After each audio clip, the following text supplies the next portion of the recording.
5.3 पारिस्थितिक pyramid, ecological pyramid.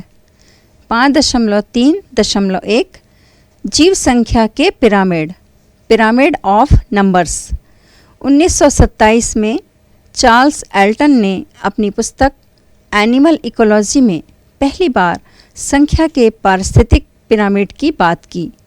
उनका कहना था कि किसी भी क्षेत्र के पारिस्थितिक तंत्र में खाद्य श्रृंखला के अंत में वही प्राणी होते हैं जो साल भर में कम से कम बच्चे पैदा करते हैं। साथ ही ऐसे प्राणियों या इनके परिवारों के लिए यह क्षेत्र उनका आवास होता है। अतः ऐसे क्षेत्र में खाद्य श्रृंखला के खाने व खाए जाने वाले प्राणियों की संख्या को पिरामिड के रूप में दर्शाया जा सकता है। पिरामिड के चौड़े आधार में ऐसे प्राणी होंगे जिनकी संख्या सबसे ज़्यादा होगी तथा शीर्ष पर ऐसे जिनकी सबसे कम। ऐसे पिरामिड से जीवों की संख्या व भोजन की उपलब्धता को दर्शाया जा सकता है। एल्टन के विवरण में पिरामिड का चित्र नज़र नहीं आता, किंतु पिरामिड का प्रयोग व्यापक रूप से होता रहा है। अधिकांश पिरामिड में आंकड़ों को आनुपातिक रूप से कभी भी दर्शाया नहीं जा सका। क्या आप जानते हैं, आपने मिस्र के पिरामिडों के बारे में सुना होगा। पिरामिड एक ज्यामितीय संरचना है। इसका आधार चौड़ा है और शीर्ष एक बिंदु। एक सामान्य पिरामिड में 4 त्रिभुजाकार पृष्ठ होते हैं और उसका आधार वर्गाकार होता है। धान के खेत की खाद्य श्रृंखला के जीवों को संख्या के पिरामिड में इस प्रकार दर्शाया जा सकता है। क्रियाकलाप 1 में ज्ञात किए गए जीवों की संख्याओं को पोषक स्तर के अनुसार पिरामिड बनाकर दर्शाइए।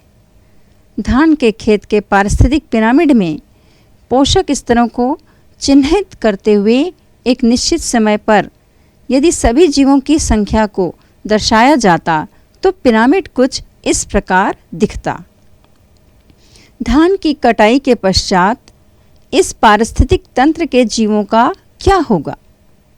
क्या तब भी हर स्तर पर इतने ही जीव बचेंगे?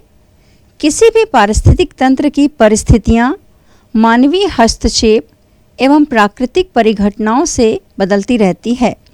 धान की कटाई से कई जीव या तो मर जाते हैं या खेत के आसपास के क्षेत्र में चले जाते हैं।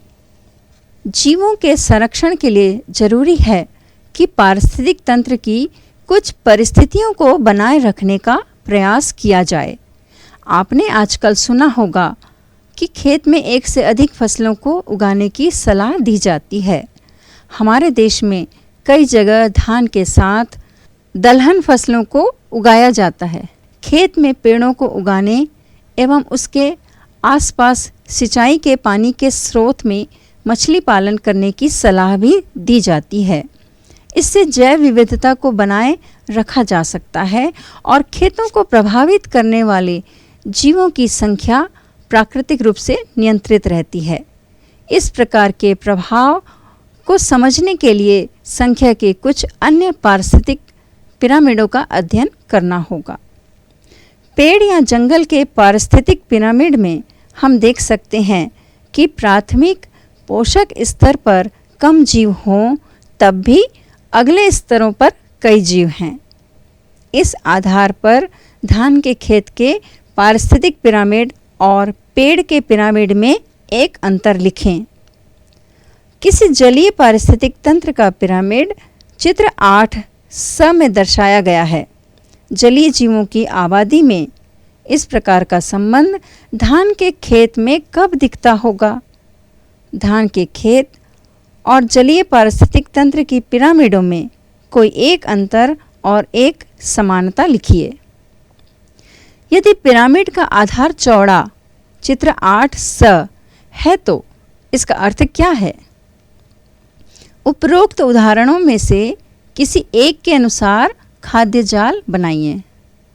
उपरोक्त उदाहरणों में कितने पोषक स्तर हैं? प्रथम पोषक स्तर के जीवों की कितनी संख्या पर द्वितीय पोषक स्तर का एक जीव निर्भर है, हर पिरामिड के लिए अलग अलग निकालें। यदि पारिस्थितिक तंत्र में उत्पादकों की संख्या कम हो तो भी क्या अगले स्तर को पर्याप्त भोजन मिलेगा?